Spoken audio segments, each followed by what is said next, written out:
First at 5. From the University of Florida's College of Journalism and Communications, you're watching WUFT News. Welcome to WUFT News First at 5. I'm Shannon Taylor. And I'm Daniella Sevares. Thanks for joining us. Mayor and County Commissioners discussed tornado cleanup and cost estimate in an emergency meeting this afternoon. The Commissioners unanimously voted to move up to $500,000 towards debris cleanup after last Saturday's tornado. This comes after Ron DeSantis came to visit Ocala on Friday, announcing nearly $30 million in funding towards Marion County, as well as other counties impacted by recent severe weather events.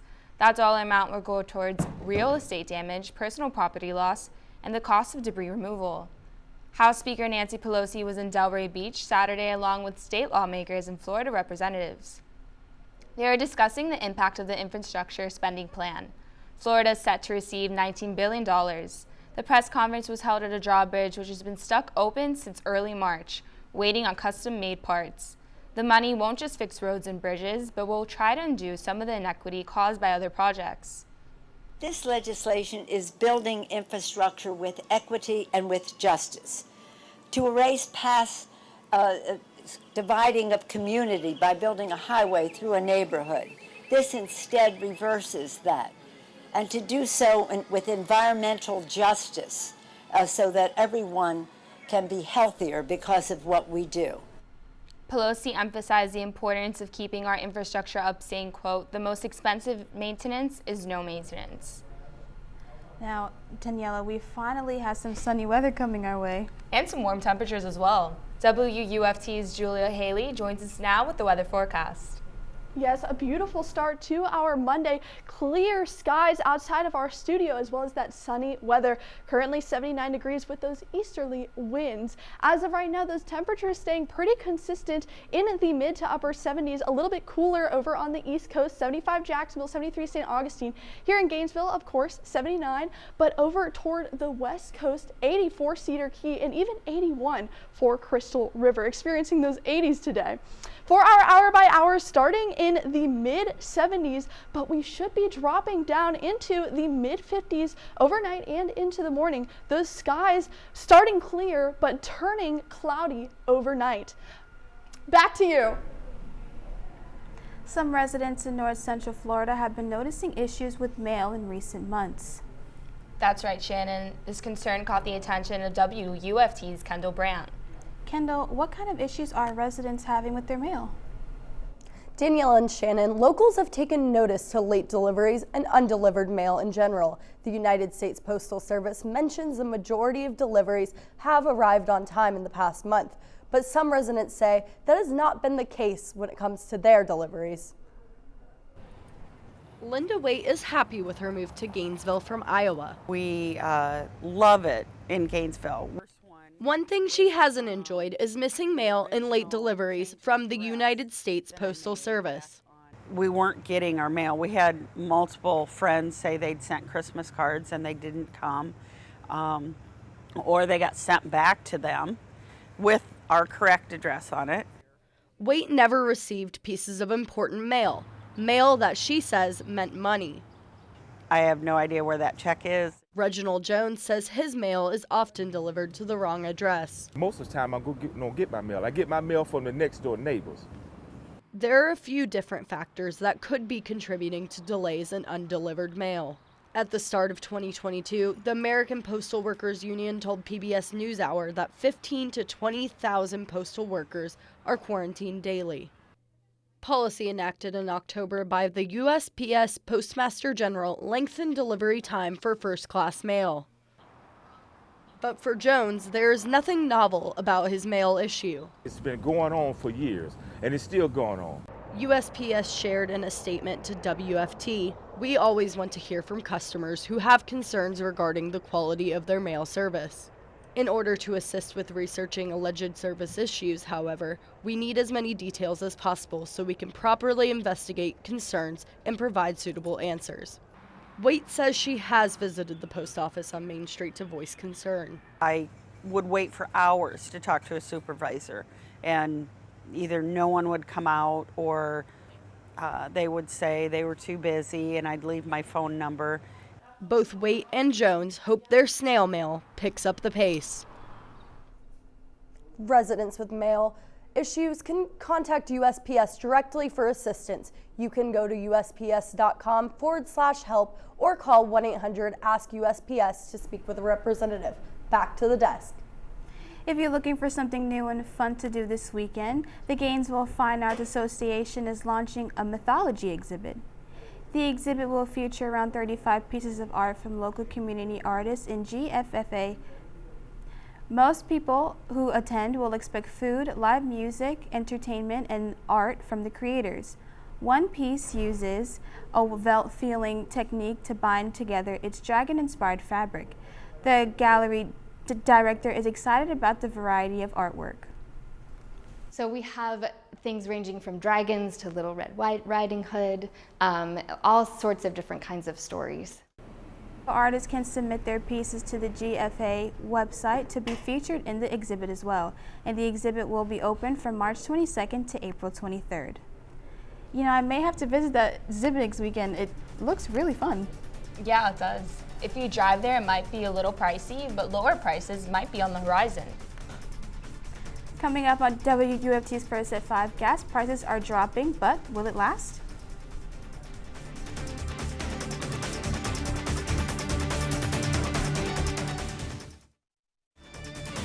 You're watching WUFT TV News. Welcome back. The confirmation hearing begins for Ketanji Brown Jackson, President Biden's pick for the Supreme Court. If confirmed, she'll be the first black woman to serve on the highest court. NBC's Chris Pallone reports from Washington. I do. As confirmation hearings for Judge Ketanji Brown Jackson got underway, senators on the Judiciary Committee acknowledged the moment. This is not normal. It's never happened before. The Senate is poised right now to break another barrier. The committee, for the first time, considering the appointment of a black woman to the nation's highest court. If Democrats and independents remain unified, they could confirm Jackson without Republican support. This is the fourth time Judge Jackson has gone before the Senate for confirmation. Lawyers from the right and the left who have appeared before her in court have called her judicious and even-handed. Republicans on the committee indicated they will probe Judge Jackson's time as a federal public defender and try to paint her as soft on crime. I'm a bit troubled by some of the positions you've taken and arguments that you've made, representing people who have committed terrorist acts against the United States and other dangerous criminals. Well, I'm not interested in trapping Judge Jackson. I'm not interested in trying to play gotcha. I'm interested in her answers. The White House says Republicans are distorting Jackson's record. We've heard claims that you are, quote, soft on crime. These baseless charges are unfair. The committee will hold 2 days of questioning starting Tuesday. A full Senate vote is expected by mid-April. Chris Pallone, NBC News. President Joe Biden is holding key meetings this week on the response to Russia's invasion on Ukraine. NBC's Alice Barr has the latest again from Washington. No surrender in Ukraine's besieged city of Mariupol. Despite the devastating toll of constant shelling and dwindling food, water, and medicine, Russia demanded Ukraine hand over the strategically critical city in exchange for safe passage for trapped civilians. The Ukrainian government refused. There is no negotiation, there is no trust, there is no belief in Putin's goodwill. We can only fight and get what we need. President Biden speaking today with European leaders before traveling to the region later this week. He'll join a summit of NATO allies in Brussels and visit Poland, where the majority of Ukraine's 3 million plus refugees are seeking safety. It follows a weekend trip to Poland from a bipartisan group of senators who are pushing the president to send Ukraine even more advanced military equipment. We don't want to give them just enough to stay in the fight.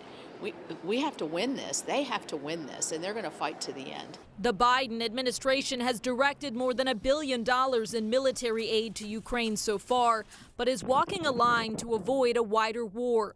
That even as it warns U.S. companies to prepare for the increasing potential of Russian cyber attacks. If Russia conducts disruptive cyber attacks against critical infrastructure, we will be prepared to respond.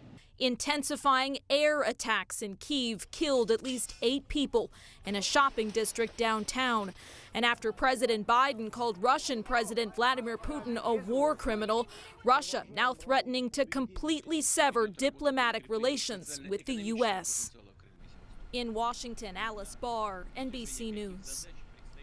Pain at the pump is easing a tiny bit. According to AAA, average gas prices are edging downward, with today's average at $4.25 a gallon for regular unleaded. That's down 7 cents from last week. Crude oil prices spiked after Russia's invasion of Ukraine, but took a downward turn when China announced new lockdowns over COVID-19 infections.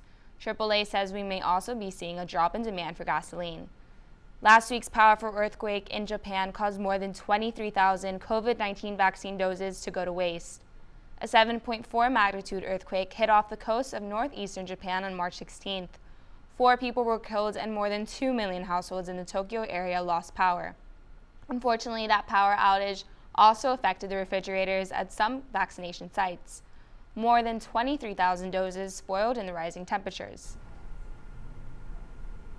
A system is bringing showers to north central Florida. When will the rain arrive and how long will it last? We'll have the full weather breakdown in a few minutes.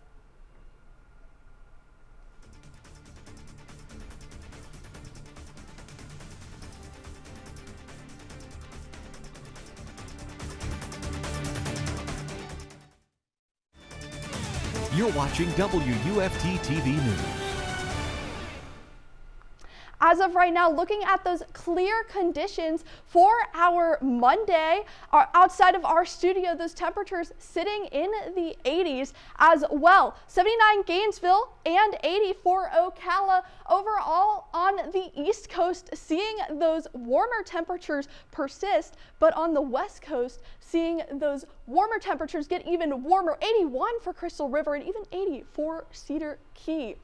For our hour by hour, starting in the mid-70s, but dropping down into the mid-50s by the morning. Those clear skies becoming very cloudy by the morning as well. And you may be wondering about your baseball game. It will be mostly sunny with those highs in the mid-80s, but clouds are going to start rolling in by 6 p.m. when that game starts. Overall, looks like some fair weather and some sunny conditions. But getting to our cold front this week, that warm weather will not last as much as this cold front is going to be making its way through north central Florida, starting near Louisiana. But as you see, these showers making their way toward Gainesville by Wednesday afternoon. We'll be seeing this round of showers make their way to our area, and a second round will be making its way toward our area as well around Thursday evening. This cold front will bring in some cooler conditions, about 10 degrees cooler than what we've been seeing this past week. Overall, looking at our future track, Tallahassee getting a majority of that rain, sitting at 3 inches, but here in Gainesville, staying away from all of that rainy weather, sitting at only 0.05 inches of rain, and 0.5 inches for Stark, a half inch. So some of our neighboring areas will be getting some more rain, but for us, looks like we'll only be getting just the least of it. For our 6-day outlook, Tuesday sitting in the mid-80s, and Wednesday prepare for those showers, Thursday as well. Friday onward, we'll be seeing those sunny skies return and temperatures sitting 10 degrees cooler than what we are seeing today in the mid-70s. Back to you. This past weekend proved that March Madness lives up to its name. You're watching WUFT-TV News. Welcome back to sports. I'm Parker Welch. As Florida men's basketball season came to a close over the weekend, the Gators now look towards new beginnings with the hire of new head coach Todd Golden. Golden was previously San Francisco's head coach. Golden and athletic director Scott Strickland will meet for a press conference on Wednesday at 12:30. Turning to women's NCAA tournament, Florida dropped out of the bracket over the weekend after losing to UCF, and now only 3 teams remain alive. Top-seeded South Carolina defeated Miami to head into the Sweet 16. Then number 3 seed LSU will play their second-round matchup tonight against Ohio State. Finally, number 4 seeded Tennessee is fighting for their spot in the top 16 against Belmont tonight. Gators football enters its second week of spring practice, where they continue to build a new structure and strategy for the 2022 season. The Gators are looking for improvements in just about every facet of the game, including the offensive line. New offensive coordinator Rob Sale spoke on the benefit of having two offensive line coaches on the staff and how it helps in player development. And an offensive lineman here is able to watch every single clip. It doesn't matter if it's individual, one-on-one pass pro, 9-on-9, pods, but they're able to see everything, positive and negative feedback. You know, sometimes when you have a 50-minute block, whatever it is, you got to tag plays, and they only see a certain amount. So here you're fortunate to be able to develop guys and watch every single clip and give them, feedback. The next practice is scheduled for Tuesday. The number 2 Florida gymnastics team swept through the 2022 SEC Championship meet after scoring the second highest team total in the event's history. The Gators took 4 of the meet's individual event titles. Senior Trinity Thomas won the all-around, the vault, and the floor exercise. Then Leanne Rong scored shy of a perfect with a 9.97 to win the balance beam. Head coach Jenny Rowland says the Gators are back in the gym today and preparing for the NCAA Regionals, which will be announced tomorrow at noon. We're going to keep getting in the gym and showing up. We're going to win the day. That's what we've been trying to do day after day, is win the day. We can't look too far ahead. Going back in the gym Monday, we're going to win Monday and then take it one day at a time. The Gators will start regionals on March 30th. Florida Gators baseball team clinched their series against Alabama this weekend, 2-1 to open up SEC play. The Gators have improved their record to 15-5 on the season. Through the weekend, the Gators sent out 10 home runs, which is the most in a series since 2002. Florida returns home to host Bethune-Cookman tomorrow at 6 p.m. Meanwhile, Florida softball also clinched their series over Texas A&M this weekend, 2-1. The win marks the 11th consecutive SEC regular season series victory for the program. The 5th-ranked Gators clinched on Sunday after an 11-3 win in 6 innings. Cheyenne Lindsay stood out on the day, going 3 for 4 with a home run and a ground rule double. The Gators are back in Gainesville this week for a pair of games against Stetson on Tuesday and Wednesday. That's your local sports news. Now back to the desk. Doorbell videos catch a lot of chaos, but this might be a first. A confrontation between a bear and 2 pet pigs that you just have to see. Caitlin Birchall brings us the story now from Connecticut. Rebecca Shaw did not have her Ring camera alert on last night when her pigsty turned into a wrestling ring. A bear enjoys the pile of hay near their pig pen before jumping in. First, Mary, the bigger pig, stands her ground, and then Hammy jumped into defense mode too. Shaw is so thankful her grandbabies, as she calls them, weren't hurt. I am very proud of them because Hammy, the little one especially, he's afraid of his own shadow. And the way he came charging out when he seen Mary tussling with the bear, he was like, oh no, no way, get out. Shaw hopes to get electric fence to help protect her pet pigs because she knows this could have ended a lot differently. Rebecca says she'll keep her ring alert on always, and she'll be checking on Mary and Hammy very often. Now, before we go, one last check on the weather.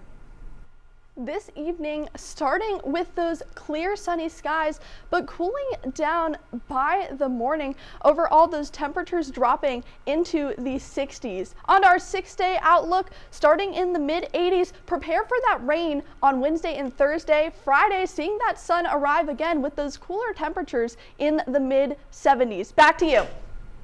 Thanks, Julia. BBC World News is next, and our PBS News Hour is coming up at 7. For your Florida news is always on at WUFT.org. Have a good night.